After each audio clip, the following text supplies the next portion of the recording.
Muy buen día tengan todos. Hoy quisiera compartir con ustedes unas palabras que van en contra de la corriente social por estas fechas. Hace algunos días y todos los años realmente celebramos el 12 de octubre como un día que en diferentes países tiene muchos nombres, pero en últimas lo que se conmemora es esa llegada de Cristóbal Colón a América. Pero algo que no se había dado antes con tanta fuerza es que por todos lados se tomara un discurso proindigenista, pero proindigenista y contrario a Europa. Es decir, yo creo que es un discurso que también está radicalizado y es ahí el problema. Ideologizado para los que hayan escuchado el video sobre la ideología. No niego que es muy interesante esa rebeldía contra la historia oficial. No niego que eso de hablar mal de los españoles y decir solo bellezas de los indígenas, pues es muy interesante. Y sobre todo esto de tumbar estatuas que conmemoran aquellos momentos que se llaman colonia, aunque en realidad no debería llamarse así, sino monarquía hispánica o época de la hispanidad o no sé, algo por el estilo. Pero yo les pregunto si es que esto acaso no es simplemente otra construcción artificiosa de la historia. Me explico.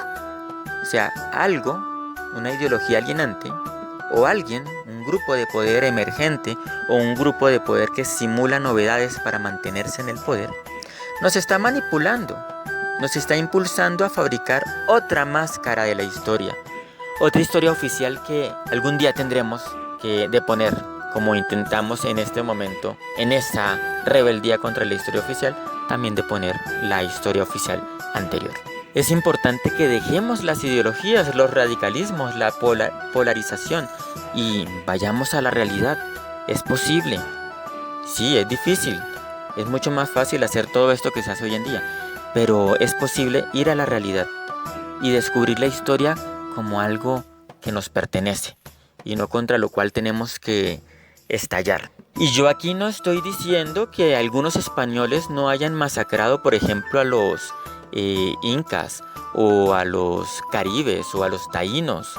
No, tampoco estoy diciendo que, por ejemplo, los incas no hayan masacrado a otros grupos en la medida en que ellos iban llegando o que hayan deportado a grupos de unos lugares hacia otros y asesinado a sus líderes, al mejor estilo del Príncipe de Maquiavelo. No estoy diciendo que no haya pasado nada de eso. Tampoco estoy diciendo que en los quilombos o palenques no se hayan refugiado los cimarrones, los negros fugitivos, y que después de eso hayan robado literalmente mujeres esclavas para continuarlas esclavizando en sus quilombos o palenques. Yo no estoy diciendo, no estoy negando nada de esto porque todo esto pasó. Somos humanos y hemos tenido todas esas barbaries en nuestra vida. Pero tanto unos asesinos como otros asesinos son nuestros ancestros, los tuyos o los míos. Así que habrá que rescatar algo de esos ancestros. No podemos pensar que todo está mal. ¿O es que nos sentimos tan grandes como para juzgar a otros basados en nuestros ideales? Es decir, les propongo esto: ¿qué tan sensato será que dentro de 500 años nos juzguen a nosotros basados en ideales de ellos, de los que vivan dentro de 500 años?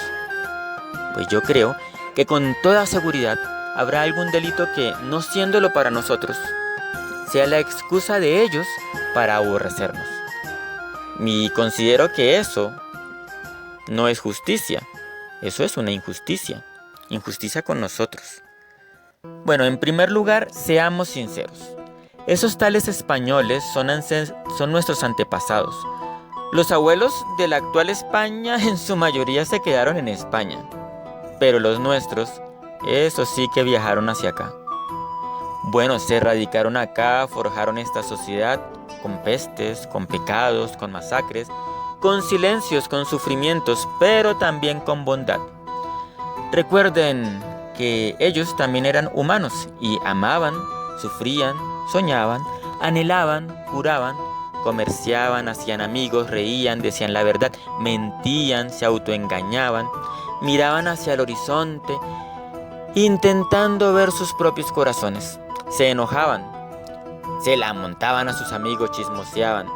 Yo pregunto, ¿por qué poner sobre sus cabezas la carga de nuestra indignación? Seamos capaces de verlo todo, no solo una parte, aquella hacia donde nos giran la cabeza con las ideologías. No, hay que ampliar la mirada, veámoslo todo. Ellos eran humanos. De esta sociedad, así como está, así como vino de parte de ellos también, pues nosotros hacemos parte. Y por ella podemos hacer más valorando que recriminando el pasado. Claro que sí, hay que ver lo malo también. Y hay que construir con eso. Es que eso es lo que se le olvida a nuestros contemporáneos. No solo hay que ver lo malo para recriminarlo, no. Es para construir con eso, no para sacarlo de la ecuación. No es solamente para tumbar la estatua y destruirla y como que borramos el pasado, no. Construyamos con eso. En otras palabras, reconocer que nuestros antepasados cometieron errores que no fueron capaces de reconocer y valorar la diferencia, por ejemplo, de los indígenas o de los africanos. Que ellos muchas veces forzaron sus ideas para fabricar excusas a sus propios apetitos, pasiones y desenfrenos. Reconocer eso no puede convertirse en una excusa para hacer lo mismo nosotros, que es lo que parece que está sucediendo. En realidad, esto que descubrimos al releer el pasado puede ser fuente de compromiso con nuestra sociedad. Si ya sabemos que a pesar de todos esos desenfrenos del pasado, pudo existir una sociedad que, por ejemplo, en los tiempos de su esplendor, aventajó con creces a las colonias inglesas y francesas. Recuerden que universidades primero hubo en Latinoamérica que en Norteamérica. Por ejemplo, la República de Indios solo existió en Hispanoamérica.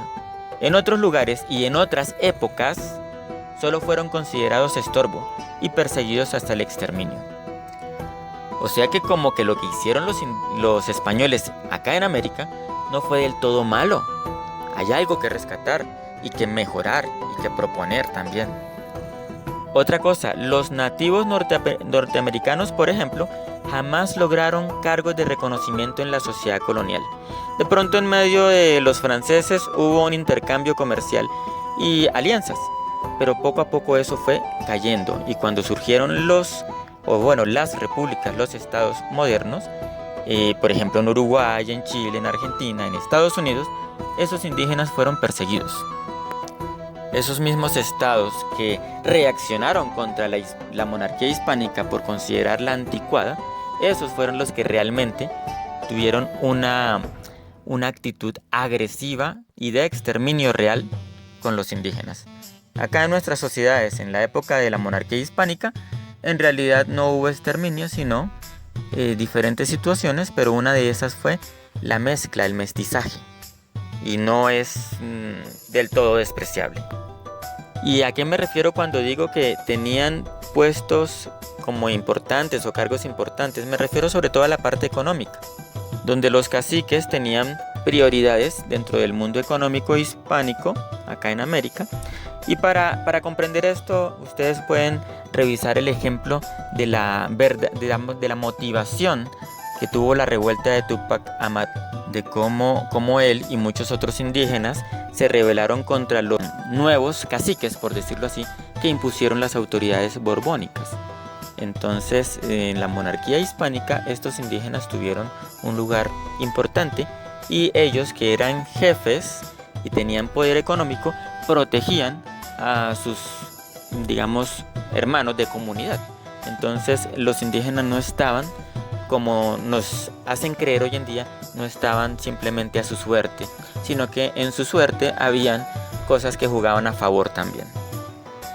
Y hablando de todo esto, de rescatar un poco lo que nos venden hoy en día como si fuera algo terrible, pues yo no sé si es que a nadie se le ha ocurrido hacer conciencia de la importancia, por ejemplo, del testamento de Isabel la Católica, de las leyes nuevas, de la escuela de Salamanca, de la teología pastoral de Fray Antonio de Montesinos, o por ejemplo el ejercicio pastoral y social de las reducciones jesuíticas, o los muchos juicios que se realizaron en contra de los encomenderos que abusaban de los indígenas.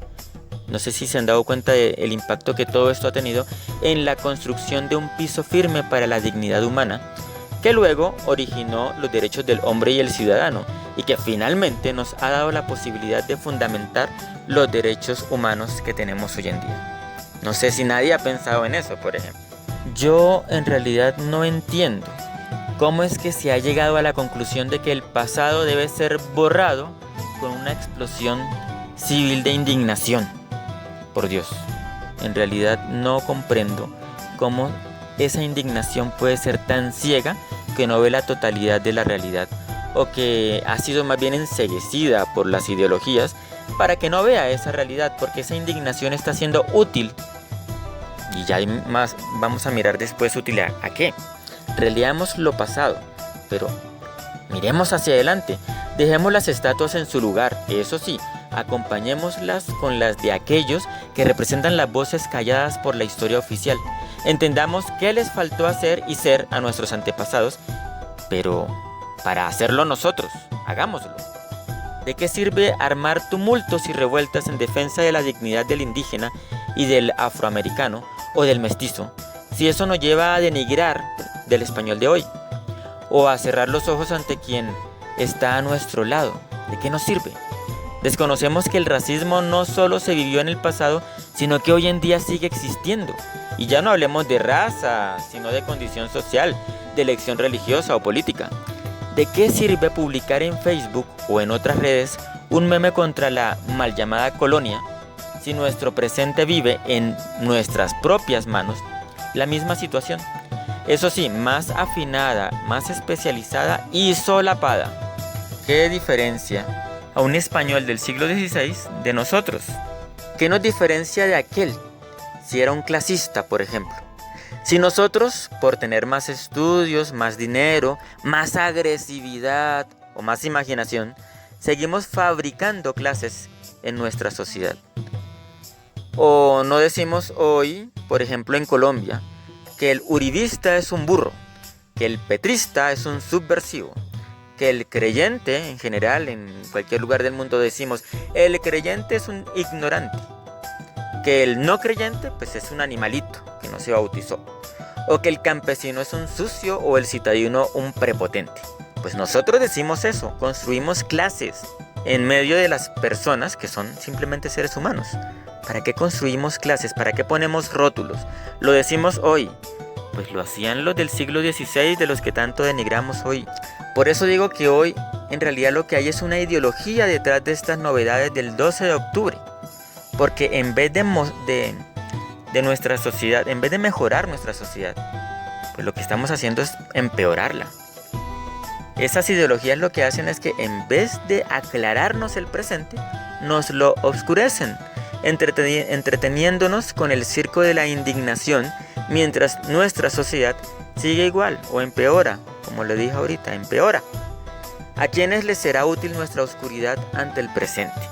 Esa es una pregunta difícil de responder, sin embargo yo adelanto mi opinión. Puede que esté equivocado, pero ¿a quién les será útil esto? Puede que sea a los mismos de siempre, a los mismos, a los que ya tenían el poder, y nosotros creemos que los estamos quitando de allí, no. Y como esta indignación beneficia a los mismos de siempre, ¿cuál es la revolución? No es nada, no es más que un circo, pero esta vez sin pan para el pueblo. Gracias por escuchar, que Dios les bendiga.